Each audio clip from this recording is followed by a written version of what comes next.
মানুষ টাকা কামানোর জন্য এখন নানা পথ পন্থা অবলম্বন করছে। সেই পথ পন্থাগুলোর মধ্যে একটি পথ হচ্ছে এই একটা ডিটেক্টর নিয়ে বিভিন্ন কবরস্থানে গিয়ে, এমনকি আমি দেখেছি যে খ্রিস্টানদের কবরস্থানে গিয়ে যে এখানে কোনো আত্মা আছে, আত্মা থাকলে এখনই তুমি ডিটেক্টর বেজে উঠবে, এখনই তুমি ধরা দাও আত্মা আছে কিনা তুমি বলো। এরপরে দেখা যায় যে ডিটেক্টরের মধ্যে একটা আওয়াজ হচ্ছে এবং সে বলতেছে যে এই যে ডিটেক্টরের মধ্যে আওয়াজ হচ্ছে তার মানে আত্মার উপস্থিতি আমি টের পেয়েছি। এই যে এই জাতীয় কথা বলা, এটা কেমন যেন সরাসরি কোরআনুল কারীমের বেশ কিছু আয়াতকে অস্বীকার করা।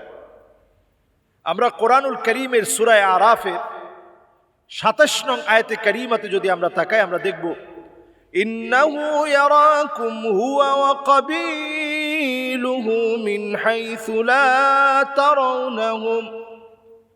আল্লাহ রাব্বুল আলামিন ইরশাদ করছেন, নিশ্চয়ই তারা তোমাদেরকে দেখে কিন্তু তোমরা তাদেরকে দেখতে পাও না। তাহলে জিনেরা আমাদেরকে দেখছে নিশ্চয়ই, আমরা জিনদেরকে দেখতে পাচ্ছি না এবং দেখার কোনো সম্ভাবনাও নেই। হ্যাঁ, জিনেরা অনেক সময় বিভিন্ন আকৃতি ধারণ করে, যেমন কালো কুকুরের আকৃতি ধারণ করে, অনেক সময় বিড়ালের আকৃতি ধারণ করে, অনেক সময় আরো ছোট থেকে ছোট অনেক কিছুর আকৃতি ধারণ করতে পারে। আপনার সামনে এসে আপনাকে ভয় দেখানোর চেষ্টা করতে পারে। তো এই যে বিভিন্ন আকার আকৃতি, এটা আপনি দেখবেন এবং দেখা সম্ভব, কিন্তু তার জিনের আসল আপনি দেখতে পাবেন না। এবং আমি আমার নিজের চোখেও দেখেছি। একদিন আমরা মাহফিল থেকে ফিরছিলাম, আমরা দেখলাম লম্বা চূড়া বিশাল, আমি শুধু না, এখানে যারা আছে এর মধ্যে আমার ড্রাইভার দেখেছে, একজন ক্যামেরাম্যান ছিল সেও দেখেছে। আমরা তিনজন একেবারে এক চোটে আমরা তাকিয়েছি এবং আমরা দেখেছি যে হেলে দুলে হাঁটতেছে, হাতের মধ্যে কিছু একটা বিশাল লম্বা চূড়া, মানুষের মতো অনেক লম্বা চূড়া। লাইটগুলো যখন তার দিকে ফোকাস করেছে, চতুর্দিক দিয়ে কুয়াশার মধ্যে মিশে গিয়েছে। তো আল্লাহ রাব্বুল আলামিন কোরআন কারীমের মধ্যে বলছে, তোমরা তাদেরকে দেখতে পাবা না, তারা তোমাদেরকে দেখবে। সুতরাং কোন ডিটেক্টর দিয়ে তাদেরকে আইডেন্টিফাই করা এটা একেবারেই অসম্ভব। কোন ডিটেক্টর দিয়ে জিনকে আইডেন্টিফাই করা যায় না। এইখানে জিন থাকতে পারে, কিন্তু আপনি কোন ডিটেক্টর দিয়ে তাদেরকে আইডেন্টিফাই করতে পারবেন না। এরপরে আরো একটি গুরুত্বপূর্ণ বিষয়, সেটি হচ্ছে জিনের প্রভাব বোঝা যায়। সে আপনাকে যখন ক্ষতি করবে তার প্রভাবটা আপনি বুঝতে পারবেন, আপনি টের পাবেন। এটা কেমন যেন তার উপস্থিতি টের পাওয়া যায়।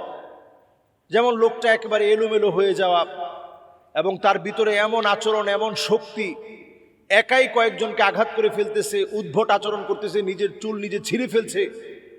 অথবা আপনি নিজে প্রতিদিন ভয়াবহ স্বপ্ন দেখেন, ভয়ঙ্কর ভয়ঙ্কর স্বপ্ন দেখে ঘুম থেকে লাফ দিয়ে উঠেন।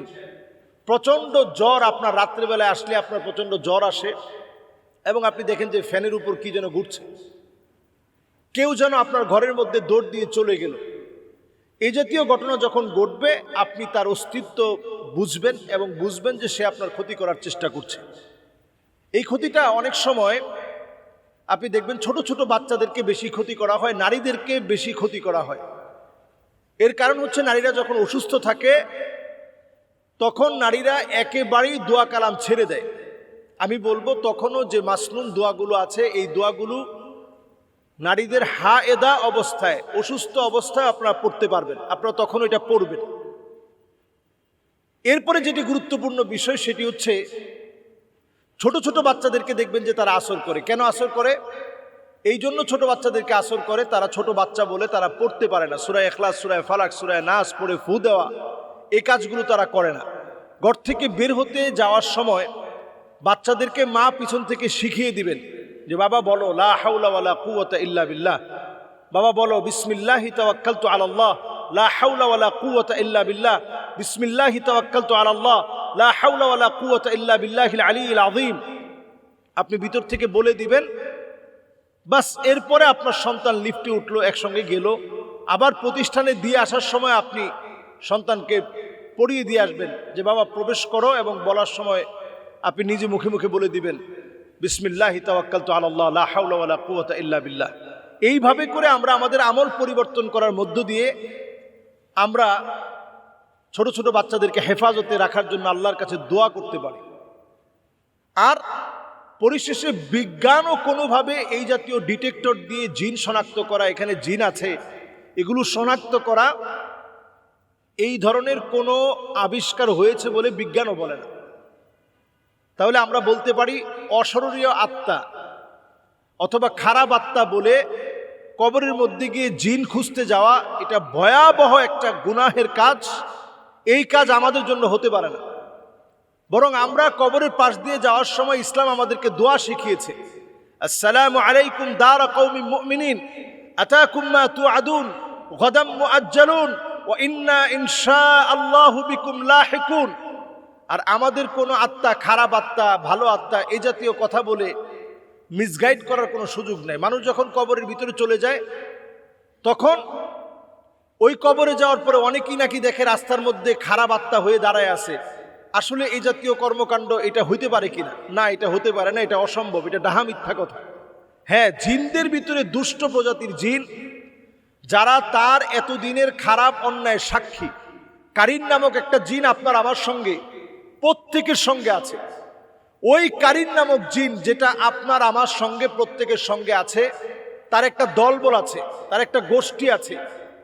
এরা যখন তার বিভিন্ন গুনাহের সাক্ষী হয়েছে, স্বচক্ষে তার গুনাহগুলো দেখেছে, ওই লোকগুলো তখন তার আকৃতি আকার ধারণ করে, যেহেতু সে বদকার, সে অন্যায়কারী, সে পাপিষ্ট, সে বেনামাজি, সে জেনাকার, সে মদখোর, এই জন্য তার কবরস্থ হওয়ার পরেও তার ওই সমস্ত সাঙ্গপাঙ্গরা আপনাকে নানাভাবে ভয় দেখানোর চেষ্টা করে।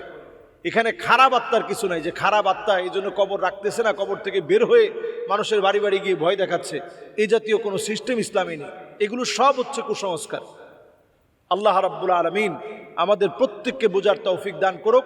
কোনো ডিটেক্টর দিয়ে কবরে গিয়ে এই জাতীয় আবিষ্কার করতে যাবেন না, তাহলে জিন আপনাদের বড় ধরনের ক্ষতি করবে, মারাত্মক খেসারত দিতে হবে। আল্লাহ আমাদেরকে বোঝার তৌফিক দান করুক। আসসালামু আলাইকুম ওয়া রাহমাতুল্লাহি ওয়া বারাকাতুহু।